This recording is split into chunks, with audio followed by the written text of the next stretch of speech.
안녕하세요. 저는 유파인 고등 스카이간의 불고 1학년 수학을 담당하고 있는 이상준 부원장입니다. 네, 오늘은 저랑 같이 수학 중간고사 시험 분석 그리고 기말고사 1등급 전략에 대해서 보도록 하겠습니다. 먼저 학생들이 시험 끝나고 저에게 보내온 카톡 내용인데요. 작년 시험지보다 너무 많이 어려웠어요. 그리고 시간이 부족했어요. 즉 서술형까지 제대로 보지 못하고 시험지를 제출한 그런 친구들도 꽤 있었고요. 그리고 망했다. 저 어떡해요? 라고 걱정하는 친구들이 대다수였어요. 그 와중에서도 공부한 거에서 다 나왔어요 라고 하면서 기뻐하며 저에게 메시지를 보낸 친구도 있었는데요. 과연 이 포인트는 어디 있었는지에 대해서도 꼼꼼하게 들여다보도록 하겠습니다. 이거였습니다. 919 이번 중간고사 수학은 공수 1, 공수 2 둘 다 자의와 바이블이었습니다. 그렇다고 해서 자의 바이블로 공부한 친구들이 다 잘 봤다 이게 아니라요.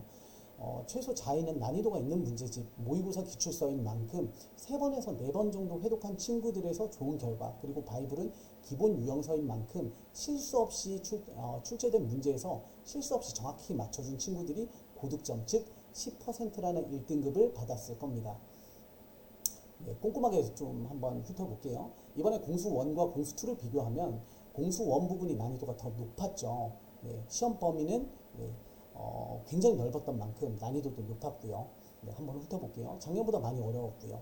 그런데 어려워진 이유는 킬러 문제가 많이 수록된 게 아니라 문항 전체적으로 중상위권 문제들로 수록이 되다 보니까 70분이라는 시간이 빠듯할 만큼 구성이 되었다라고 판단이 되고요. 이번에 부교재 완성이 최우선이었다라고 생각이 됩니다. 공수2 또한 부교재도 중요했던 만큼 요 연습 그리고 자의 천국이라고 써놨다는 건 정말 자의 스토리에서 많이 출제가 됐거든요. 그런데 범위도 넓었고 난이도도 낮았던 만큼 자의에 대한 학습도 필수적으로 필요했었지만 더더욱 중요한 건 실수 없이 진행했던 게 좋은 결과를 받았을 겁니다. 꼼꼼하게 공수 1에 대해서 분석해 보도록 할게요. 공수 1 시험지는 이렇게 구성이 되어 있었고요. 공수 1과 2는 문항수 동일하게 객관식 17개 그리고 단답형 2개, 서술형 3개로 100점 만점으로 구성이 되어 있었고요. 난이도가 어려웠던 만큼 앞부분 총 12문제까지는 누가 더 빠르고 정확하게 맞춰줬느냐가 이번 시험의 핵심이었을 거라고 판단이 됩니다. 왜 그러냐면 12번까지는 문항이 무난했거든요. 그런데 그 뒤에 있는 7문제 객관식 13번부터 17번 그리고 앞부분에 있는 서답형 1, 2번 즉 단답 1, 2번은 난이도는 꽤 있었습니다. 그러나 우리 친구들이 매우 자주 접해봤던 그런 유형이 나왔기 때문에 즉 이 문제를 해결하는 방법은 뭐겠어요? 시간이었습니다. 즉 1번부터 12번까지를 누가 조금 더 정확하고 빠르게 해서 시간을 벌어 놓느냐가 그 뒤에 딸린 7문제에 대한 해결을 할 수 있었을까라는 걸로 진행이 될 거고, 동시에 마지막에 붙어있는 이 서술형 3문제 있잖아요. 얘는 최고난도 문제였다라고 판단은 돼요. 상대적으로 보면 이렇게지만 전체적인 구성을 보면 난이도가 높았는데 그 문제는 어떤 문제들이었는지 한번 지켜볼게요. 일단 서술형 3번, 4번, 5번 마지막 3문제는 무려 100점을 20점을 갖고 가고 있고요. 저희 학원의 상위권 친구들은 이 20점을 대부분 다 맞춘 케이스들이 여럿 있습니다. 구성원을 이제 문제를 꼼꼼하게 한번 들여다볼게요. 어떻게 난이도는 높았는데 다 맞출 수 있었냐면 서술형 3번이고요. 학원 교재이자 동시에 자의 스토리에도 들어가 있는 문제인데요. 둘의 차이점 보이세요?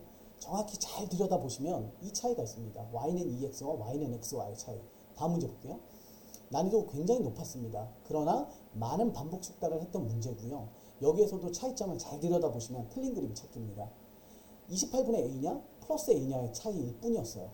마지막 5번째 문제는 구성이 약간 달라 보이고 숫자 구성도 좀 다르지만 결국에 문제에서 물어보는 거, 즉 결론은 다르죠. y는 2x와 한 점에서 만나는 거, 그리고 fx의 값을 구하는 거였지만 결론은 이 주어진 조건을 통해서 fx를 구할 수 있습니까? 라는 문제였기 때문에 종합적으로 판단을 해보면 우리 친구들이 시간을 좀 더 아꼈더라면 서술형 3번, 4번, 5번에서 충분히 고난도를 열심히 연습한 친구들은 맞출 수 있었고, 동시에 서술형 3번, 4번, 5번은 부분 점수까지 있었기 때문에 충분히 고득점으로 들어갈 수 있는 베이스가 되지 않았을까라는 판단을 하게 됩니다. 종합적으로 보면 이런 구성을 가졌고요. 이 구성을 면밀히 지켜보다 보면 결국에는 기말고사엔 이렇게 되겠다라는 판단이 듭니다. 첫 번째 포인트는 시험 범위인데요. 이번에 기말고사 중간고사에는 공수원이 시험 범위가 타 학교들에 비해서 굉장히 넓었습니다. 뭐 대략적으로 보자면 한 5분의 3 정도, 5분의 4 가까운 정도의 단원 양을 갖고 갔었고요. 그렇다면 이번 기말고사에서는 굉장히 작은, 그 중에서도 경우의 수와 행렬이라고 하는 단원들 비교로 했을 때는 좀 더 쉬운 영역이에요. 그렇다면 난이도는 낮아질 거고요. 그리고 결국에 실수하지 말아야 되는 전략을 따져야 되는데, 그렇다면 집중학습해야 되는 교재, 즉 자이스토리와 바이블 교재에서 어려운 문제를 꼼꼼하게 힘들게 공부하는 것이 아니라 핵심 문항을 누가 더 정확하게 맞출 수 있느냐라는 반복 숙달에 대한 연습이 필수적으로 공수1의 핵심이다라고 판단이 됩니다. 그 다음은 공수2입니다. 네, 공통수학 2 부분인데요. 네, 전체적인 흐름은 이랬고요. 객관식 9번은 문제 오류로 전원 정답 처리가 되었습니다. 시험 난이도가 낮았던 만큼 무려 22문항 중에 20문항은 정확히 맞췄어야 안정권 10%에 들어가는 학생이 되지 않았을까 판단이 되고요. 그렇다면 T는 객관식 마지막, 서술형 마지막 문항에 대해서도 한번 훑어보도록 할게요.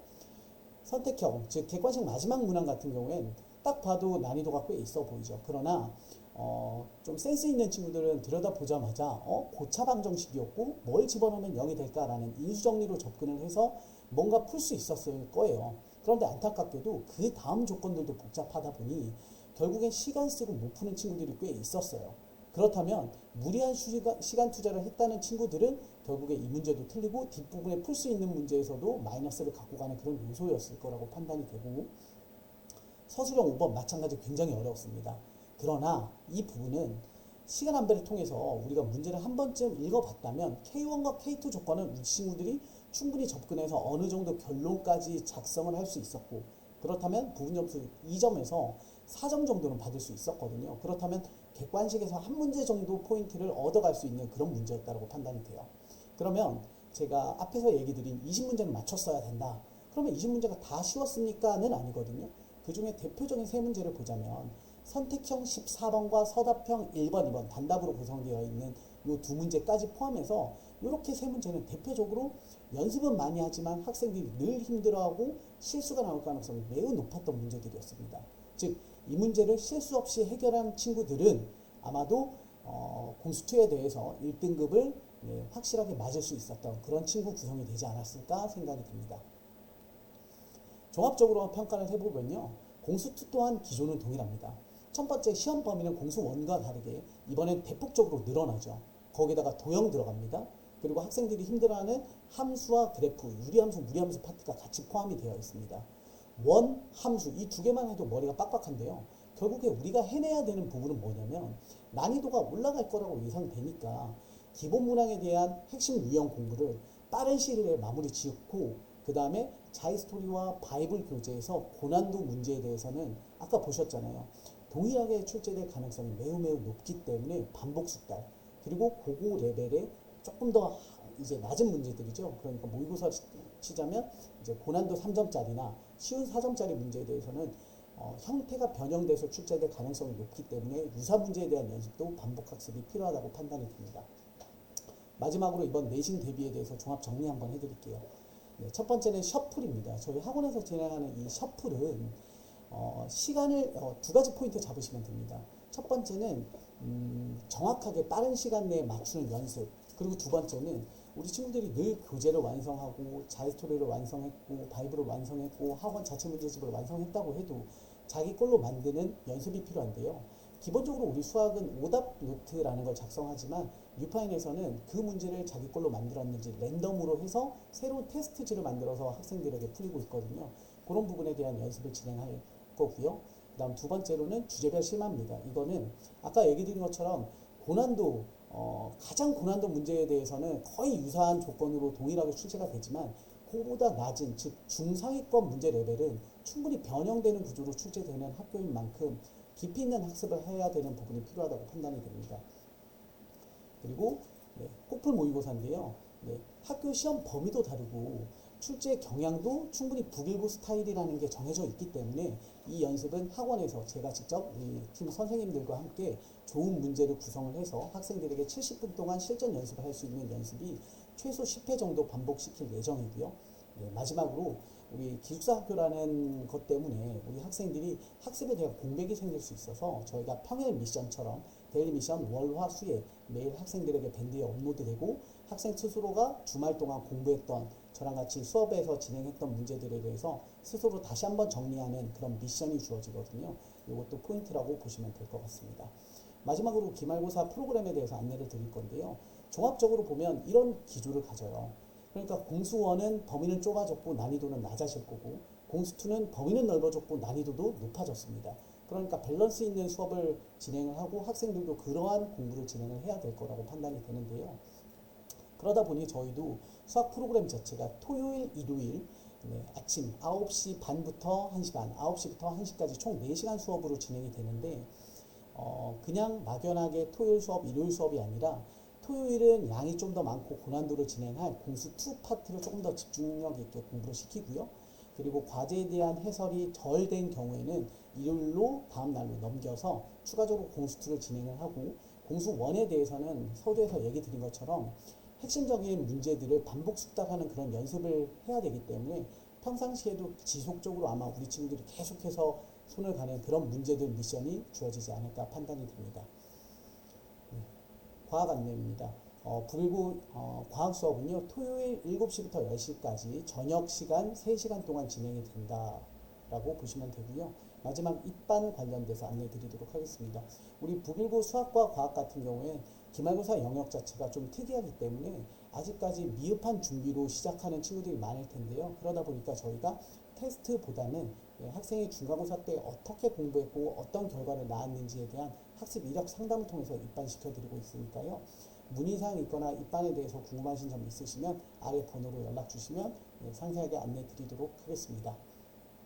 그리고 북일고는 기숙사 학교고 주말 학교인 만큼 학원 내에서 재원생들에 대한 셔틀버스를 운행하고 있으니까요.